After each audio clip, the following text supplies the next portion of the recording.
Well, good morning. While the U.S. economy is strong and growing, economic development and job creation is an ongoing challenge for Upper Michigan throughout its history. This region has seen its share of economic booms, but there are also areas where jobs have been in short supply. How are we doing today, and what are we doing to make it better? We'll talk about that, and the conversation starts right now. From TV6, this is The Ryan Report. Here's your host, Don Ryan. Well, our guest this morning took on a new assignment about a year ago after serving in a very key position in Lansing. Marty Fittante is the former Chief of Staff for Michigan State Senator Tom Casperson. He left that assignment when Senator Casperson completed his term at the end of 2018, and Fittante became the Chief Executive Officer at Invest UP, an organization formed to promote economic development in Upper Michigan. Marty, welcome to the Ryan Report. Thanks, Don. Thanks for having me. Nice to have you with us. First of all, you're a Yooper, right, by birth? Not by birth. Well, close. Right. So I moved actually from Fond du Lac, Wisconsin at one, but my parents are both native and born in the Upper Peninsula. Okay. And I know you went to school at Bay and at Ferris, and then at Wayne State University Law School. Correct, yeah. Did you practice law? I did. So this is the third iteration of my career. So I practiced law for 12 years. And then from there transitioned into the legislature, where I was serving with Senator Casperson and State Representative Kevin Elsenheimer for almost 15 years. Okay. And then took this job on January 2nd. What attracted you to get involved in politics and state government? You know, interestingly enough, I knew Senator Casperson from my youth, and I handled a case up in Dickinson County where a log truck lost logs, and it was a tragic accident that killed a mother and a young baby. And that's actually what led Senator Casperson to run for office. And so about a year and a half into his tenure, my legal career was ending, and I joined him on staff at that point. Okay. You were a key part of that team, so you must feel good about some of the things that he and that team was able to achieve during his time in office. I was really grateful to him for the opportunity, and I think the word you used, Don, is critical, and that is team, because it was a great team. He was blessed with some really good staff. And I do reflect back and look at some of that change that he was a part of, and by virtue of that, the team was a part of, and I'm certainly proud of it. It changed the landscape for the Upper Peninsula, and in many respects, the state. So Tom, in his service, actually passed about 120 bills into law, which, when you look back, is about 18% of every public act that legislators in the Upper Peninsula have actually effectuated since 1950. So it's a significant number. His passion drove him and drove us as well. We won't go into it today, but I had an opportunity to attend a dinner where he was recognized as he was finishing up his career, and you guys also had some pretty exciting trips back and forth to Lansing. I remember that. We did, yeah. Why did you decide to leave state government now? So when Tom termed out, you know, I'm getting older, the drive became more difficult. I really respect Ed McBroom, and I certainly do what I can from afar to offer him maybe a bit of help where I can. But the drive was becoming difficult as I got older, and so this opportunity presented itself. And in many ways, I'm still working on many of the same issues that I was working on during my time on staff in the legislature, and so that was really appealing to me, but being closer to home. Before we leave politics, and I know that now you have to work with both sides of the aisle, so you have to be a little guarded about what you say, but you know, we saw the first year of what I've called divided government, Democratic governor, Republican legislature. It was kind of a rocky road, wasn't it? So, or I should ask, what's your opinion of how it went? So what I would say, one of the lessons I learned through my experience there was how important bipartisanship truly is. So some of the big initiatives that Tom was involved with, including Eagle Mine, really required bipartisan support. And so, as you know, that legislation passed without a no vote. And so from our perspective, we're looking for opportunities to work with both sides of the aisle. I think Governor Whitmer was up early last year. We had a good conversation with her. We certainly believe that more attention needs to be focused on the Upper Peninsula and rural Michigan really as a whole. And so we're looking for willing partners to do that. But it's, from our perspective, an ongoing conversation, and we're glad to continue to try to engage her with those issues, because it's really less about Republican and Democrat from where we sit, as opposed to maybe rural Michigan versus metro and urban Michigan. But what we did see kind of last year was both sides kind of throwing down the gauntlet a little bit, and it may be continuing into this year. So I'm afraid so. So yeah, we're looking for those opportunities, and we want to work with all willing partners. So you left, you took on a new assignment as the CEO of Invest UP. So tell us about the organization. Sure. So Invest UP, it started out of a conversation in 2017 with some community leaders. Bob Mahaney with Viridia was really at the front of that. And so there were community leaders like Brad Canale at Northern, Dave Nyberg, who was on staff with the governor at that time before he left to become corporate affairs or engagement officer for Northern, and a few others were around the table to say, what can we do to better the Upper Peninsula economy? And so through that conversation, eventually they settled on a regional economic development organization, and that was Invest UP. And we know there are a lot of economic development organizations around the UP. Almost every county has something, I think. What's different about your organization than the others? So there's a few differences, right? But I think at its heart, we're a resource to those local organizations. For us to succeed, we need them to succeed. They know their local communities better than we do. But first of all, we look at things regionally. So we hope to be able to bring some assets and some strengths to the local conversation by virtue of that. And we're privately funded. So we have 18 investors, principally private funds. We have institutional investors with the 3 universities, Michigan Works, and then the Smart Zone in Marquette. So 13 private sector employers really make up the bulk of what our funding looks like. But those institutional assets are really critical to what we do as well. Okay, we'll try to pick it up there in a couple of minutes. Back with more on today's show after we take this break.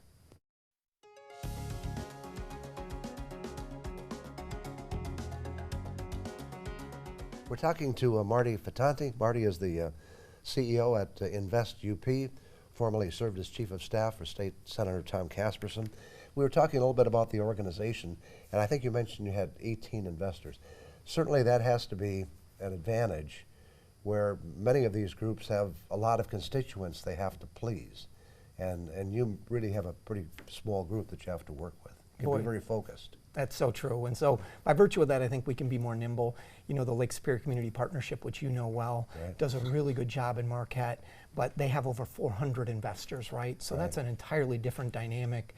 So that is one of the things that I count myself really fortunate to have. And the other thing is you're not associated with government, and government also brings some of its own restrictions, you know, with some of the county organizations. It does, right. What's your relationship with the state, Michigan Economic Development Corporation, and the other organizations in Michigan? Yeah, from our perspective, they play an important role. Actually, we're the local partner to the MEDC, and so there's 10 regions in the state of Michigan. And so with Region 1, which comprises the Upper Peninsula, we would be their local partner. So we work hand in glove with them. They're an important resource for us, as would all state agencies be, really. For us to thrive, we really need a productive and healthy relationship with state stakeholders. So I assume your past service in Lansing kind of helps you in this job too. It has. In fact, what I would say our biggest success in the year that I've been in this role, Don, really came by virtue of what was the Department of Environmental Quality, now EGLE, stepping up and finding a solution for a manufacturer down in Menominee. And so I give Director Clark a lot of credit for getting her team to find a way to get to yes, because it kept 110 people working there. You know, when we talk about economic development, is it fair to say government rarely creates any non-government jobs, but they can help or hinder in big ways, can't they? That's exactly the outlook of our organization and my board is, you know, what we would hope is the government kind of sets the playing field for us to thrive. So they can certainly foster an environment that makes it more difficult, but from our perspective, it's really private sector driven, and hopefully the state and the federal government don't stand in the way of that. Let me share something with you that I've shared with the audience before, and you probably know this already, but the Upper Peninsula in the last 100 years has hardly changed population. The population of the United States has tripled, we've stayed about the same. In fact, we reached our peak in 1920. You know, there were more people here then than there are now. How do we reverse that trend? You're absolutely right. That is one of the critical issues that we are facing. In fact, for the first time, the Upper Peninsula has more 55-year-olds than 18-year-olds. And so it's a brain drain, essentially, from our perspective, losing that younger generation. And I think that's one of the things that motivated these men and women to come together to form our organization. So it's a challenge, but you know, we are really fortunate as a rural region to have 4 universities and 3 community colleges. And they have a primary mission, and that's to educate children, right? But I think they also have a social responsibility to help us figure out how we retain that generation. So there's some complicated parts to solving that issue, but I think if we come together, you know, the Upper Peninsula's got a long history of being kind of ingenious and self-serving, and so we're confident that we can do that. I know you list the universities as certainly one of the assets that can help in this. What are some of the other assets we can work with here? So I think maybe the biggest asset that we bring to the table is relationships. By virtue of the relationships that I have a great team. Joanna Wilby-Amos, our Director of Business Initiatives, has a long history in the business side and in the Upper Peninsula, and then our board as well. So what we really look to bring to the table is how can we use those relationships to open doors, find opportunity, or to resolve issues. And in fact, just this Monday, Don, is an example of that. A company from Detroit, a significant employer, employs over 20,000 people, had reached out to me because of my relationship with one of the principals there in Detroit. They have a need that they would like to use UP resources to address. So they flew up. We reached out to 10 prospective interests in the Upper Peninsula. And through that, 5 of them came in to have direct conversations on Monday. Right. And I think the conversations went so well that they'll be flying back up to continue the conversation.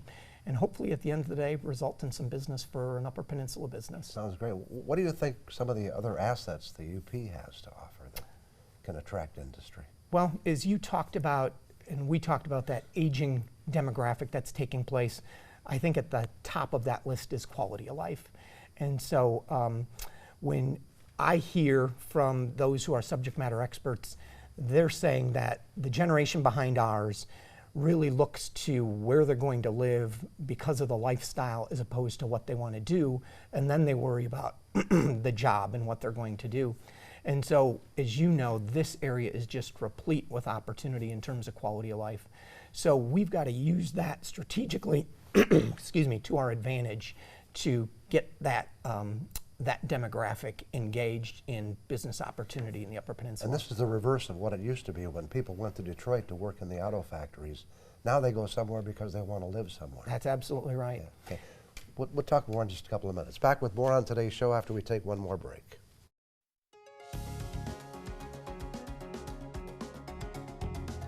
Again, our guest this morning is Marty Fattanti. Marty is the CEO of Invest UP. Before we leave it, we were talking about quality of life, and you mentioned there was an article that you thought was particularly interesting. Yeah, so Popular Science actually published an article, and it's looking out at kind of what's going on with climate change. And so it opined that the Upper Peninsula will be one of 3 places in the country to live come 2100. So from our perspective, they're on point. The Upper Peninsula is the place to live. We just need to make sure that it's a little sooner than 2100, and that's really where our commitment is. You know, when I mentioned the UP population hasn't changed, some people want to keep it that way. Right. So I don't think they want to see it double or triple. One of the things you're working on now, I know, with others, is on rural development. Talk to us about that. Yeah, so there was actually an article that was published in the New York Times that said, can rural America be saved? But the implication behind the article really was, should rural America be saved? And so they offered a policy solution within that article that essentially said what should happen is the zoning requirements in big cities should be changed and modified so that those from rural communities can actually better move and better afford to move to big rural metropolitan areas, or big metropolitan areas, excuse me. And from our perspective, that's a horrible idea. Right. And so from that, a conversation started with some rural thought leaders like Warren Call and Kent Wood with Traverse City Connect and Amy Klickner at the Lake Superior Community Partnership. And we engaged University of Michigan professor Gene Hardy, who was actually embedded doing research for U of M up in Hancock. And so he wrote a white paper that talked about really the challenges and opportunities for rural Michigan, and why a cabinet level position in a small department behind that cabinet level would really be beneficial to the entire state. So from our perspective, by having that focus, by having some policy solutions that tackle some of the real challenges that we have in rural Michigan, we would say that you actually get the most out of Michigan. We would say, Don, it's really akin to the conversation that was taking place a few years ago in Detroit, where the state stepped in to help. But really then what happened by virtue of that assistance was the private sector came in and really now has rallied so that it's thriving. And what you heard throughout that conversation when the debate was going on as to what should happen in Detroit, you heard frequently, Michigan can't thrive unless Detroit survives. And we would say the same thing is true here. You know, rural Michigan consists of 2 million people. It's 59 of Michigan's 83 counties. So really, to get the most out of Michigan, we need to find some policy solutions to ensure that rural Michigan thrives. I was going to say it, you know, it's a lot of people think of Michigan, they think of Detroit and Grand Rapids and the big cities, but Michigan has to be more rural than urban, I would think. We certainly, by landmass, that's absolutely true, and you know, that's 2 million people at its heart, so it's really about the communities, and so we're really passionate about it. The governor at this point has expressed some skepticism, but we want to continue the conversation. Governor Whitmer has the opportunity through this to really not only transform Michigan, but to be a leader in the country. This would be the first time that there's been a position of this seated at a cabinet level. And so there's been some states like Kansas that have had some offices that have focused on this, but there's really an opportunity to transform the state and be a leader. And some might argue that existing departments can do some of these things, but you would say? That's absolutely true. But using MDARD as an example, the Department of Agriculture, you know, they do agriculture really well. So this isn't a slight at them. Governor Snyder gave them a new title during his administration with rural development as well, but their focus is rightfully on agriculture. And there's issues that just cross sectors, like energy, like education, like healthcare delivery, that all really impact rural Michigan that don't squarely fit within the title of, you know, Michigan Department of Agriculture and Rural Development. So you need some subject matter experts that really are focused on how those types of issues implicate rural Michigan. We don't have time to talk about many of them, in fact, hardly any of them, but looking at your website, I know you're interested in increasing air travel opportunities in this area. We sure are. So one of the things I hadn't given much thought to in my 15 years of in Lansing was what a robust air service really means to economic development. And it became pretty apparent pretty quickly how important it is to have robust regional air service. We hear anecdotally all of the time those that have challenges coming into the Upper Peninsula by air. And of course, you know, getting here other ways is a challenge as well. So we've got to figure out a way to get more robust regional air service deployed throughout the state. We've had some conversations with the MEDC, and we've looked at some other models that some other states do, where actually it's the private sector that really helps to be able to incent airline carriers to carry out some air service. So we joke about not wanting the UP to get too big, but people do want their children and grandchildren to stay here and work, and it's going to take some jobs to make that happen, isn't it? It sure is. You know, I graduated from Escanaba High School in 1984. There were about 4,400 kids in the student body population at that time. They're down to 2,200 kids right now, and that's reflective of what's going on in schools all across the Upper Peninsula. Thanks for coming in this morning and telling us about your new venture and what Invest UP is doing. Thanks so much, Don. I'll have some other thoughts for you in just a couple of minutes.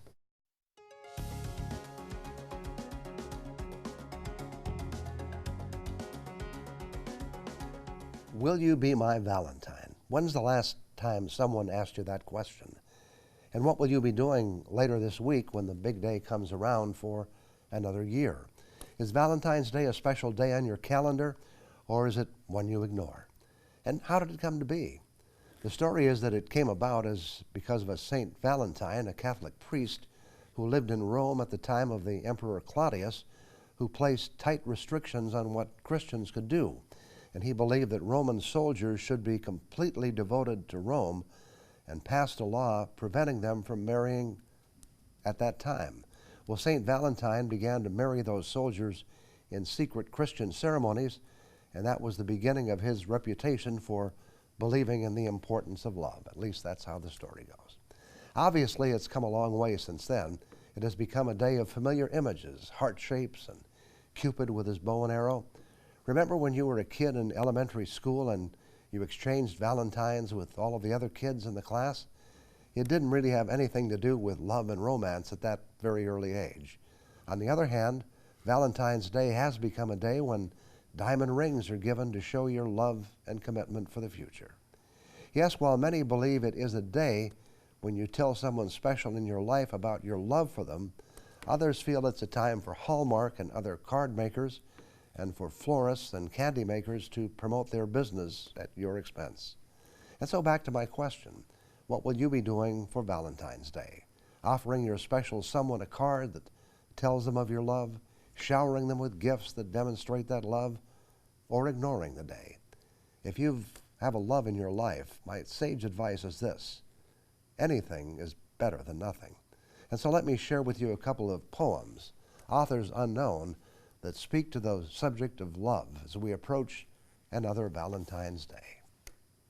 She took my hand with loving care. She took my costly flowers so rare. She took my candy and my books. She took my eye with meaning looks. She took all that I could buy. And then she took the other guy. Well, perhaps that wasn't the Valentine's Day meaning we were looking for, so here's another. Love is like an onion. You taste it with delight, but when it's gone you wonder, whatever made you bite? So much for romance. Let me try one more. This one is for those of you who join us here every week. Roses are red, violets are blue. The Ryan Report loves spend Sundays with you. I'll be back in a minute. Well, that's our show for another week. Remember, you can also see us on UpperMichiganSource.com. The show is live streamed on Sunday, and current and past episodes are available by clicking on the Ryan Report icon. Thanks to Marty Fattanti for joining us this morning to provide an update on what's happening with Invest UP. And thank you for being here. Hope to see you again next Sunday morning.